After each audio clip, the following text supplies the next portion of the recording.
1차 부등식 시간입니다. 이 단원의 내용은 대부분 중학교 때 배웠던 내용을 정리한 것이고, 다음 단원인 2차 부등식을 배우기 위한 준비 단계이기 때문에 여기 있는 내용들을 잘 정리하시기 바랍니다. 백지에 단원 내용을 잘 쓸 수 있을 때까지 내용을 정리하셔야 됩니다. 기본적인 내용은 빠르게 정리하고 지나가겠습니다. 첫 번째, 부등식의 정의와 내용에 대한 정리입니다. 부등식은 등식이나 방정식과 비교하여 정리하면 됩니다. 등식은 등호를 사용하여 나타낸 식이고, 부등식은 부등호를 사용하여 나타낸 식입니다. 방정식은 등식을 참이되게 하는 값이고, 부등식의 해는 부등식을 참이되게 하는 범위입니다.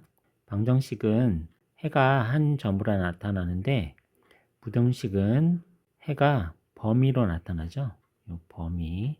부등식은 미지수의 범위로 표시를 합니다. 1차 부등식은 제일 높은 식의 차수가 1차 식인 경우, 그 다음에 연립부등식은 2개 이상의 부등식을 한 쌍으로 묶어서 표시하는 경우, 그 다음에 연립부등식의 해는 각 부등식의 해들을 모아서 공통인 해를 그 연립부등식의 해라고 합니다. 여기는 내용들은 등식이나 방정식 내용하고 거의 똑같으니까 비교하여 확실히 정리하시기 바랍니다. 그 다음에 부등식의 기본 성질. 부등식의 기본 성질도 중학교 때 다 했던 내용인데요. a가 b보다 클 때 등식의 양변에 같은 수를 더하거나 빼도 부등호 방향이 바뀌지 않고, 부등식의 양변에 양수인 c를 곱했을 때 부등호 방향이 바뀌지 않지만, 음수인 c를 곱했을 때 부등호의 방향이 바뀐다는 것은 모두 다 알고 계실 겁니다. 1차 부등식의 풀이도 방정식의 풀이와 똑같죠. 1차 부등식 ax는 b보다 크다 의 해는 x의 항을 모두 좌변으로, 상수항을 우변으로 정리한 다음에 1차항의 개수 a로 양변을 나눠주는데, a가 0보다 클 때는 부등호 방향이 바뀌지 않고, a가 0보다 작을 때는 부등호 방향이 바뀐다는 점 확인하시기 바랍니다. 그리고 a가 0일 때는 0x가 b보다 큰 거죠. x의 값과 상관없이 좌변이 0이기 때문에 b는 0보다 작아야 됩니다. b가 0보다 작다는 얘기는 모든 x를 넣었을 때 이 부등식이 참이 된다는 거죠. 그래서 b가 0보다 작으면 해는 모든 실수가 되는 거고, b가 0보다 같거나 크다면은 이 부등식은 x에 상관없이 모두 거짓이 되기 때문에 해가 없다고 표현을 하는 것입니다. 연립부등식입니다. 여기서부터는 매우 중요한데요. 연립부등식을 이렇게 수직선 위에 그림을 그려서 공통인 부분을 해로 찾는 연습을 많이 하셔야 다음 단원인 2차 부등식도 좀 더 복잡한 내용을 수직선 위에 그림을 그려서 해를 쉽게 찾을 수 있기 때문에 여기서 연습을 많이 하셔야 됩니다. 연립부등식은 내용은 중학교 때 내용과 똑같습니다.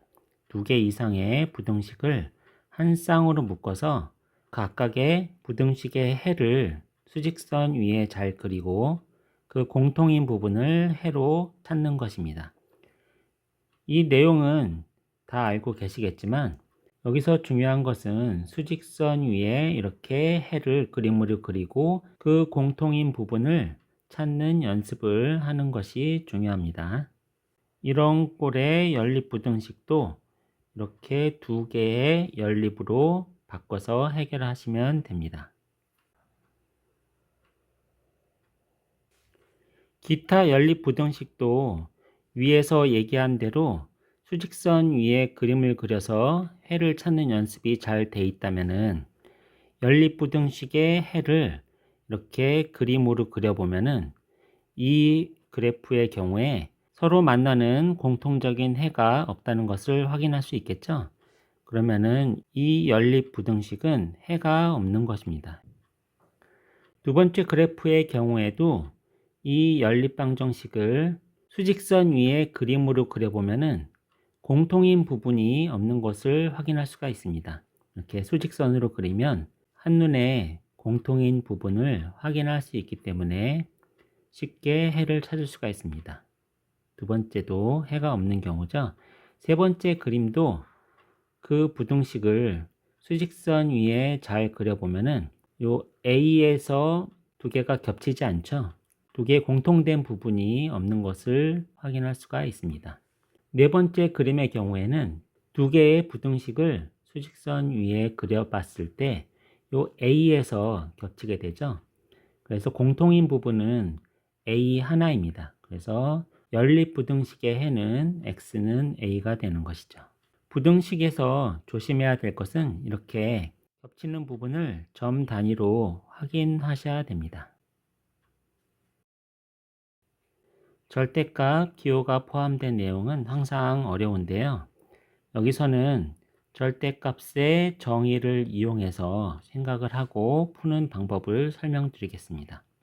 절대값 x가 a보다 같거나 작을 때, 자, 생각을 해봅시다. 절대값 x는 0에서부터의 거리를 얘기하는 거고, 이 식은 0에서부터의 거리가 a보다 작다는 얘기죠.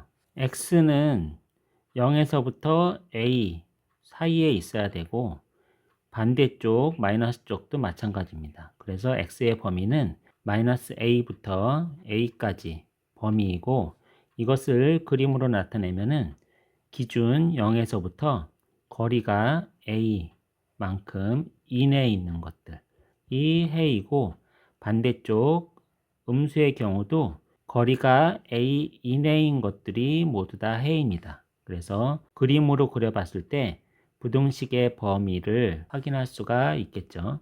절대값 x가 a보다 큰 경우는, 자, 생각을 해봅시다. 이 부등식은 0에서부터의 거리가 a보다 크다는 거죠. 이 거리가 a보다 큰 범위, a보다 큰 범위가 x의 범위이죠. 그래서 부등식을 표시할 때는 마이너스 a보다 작은 범위 또는 a보다 큰 범위이고, 이것을 그림으로 나타내면은 이렇게 나타낼 수가 있습니다. 여기서 항상 조심해야 될 것은 이 접점이 포함이 되는지 포함이 되지 않는지 그것을 확인하시고, 이렇게 포함이 될 경우에는 색칠을 확실하게 해주시기 바랍니다.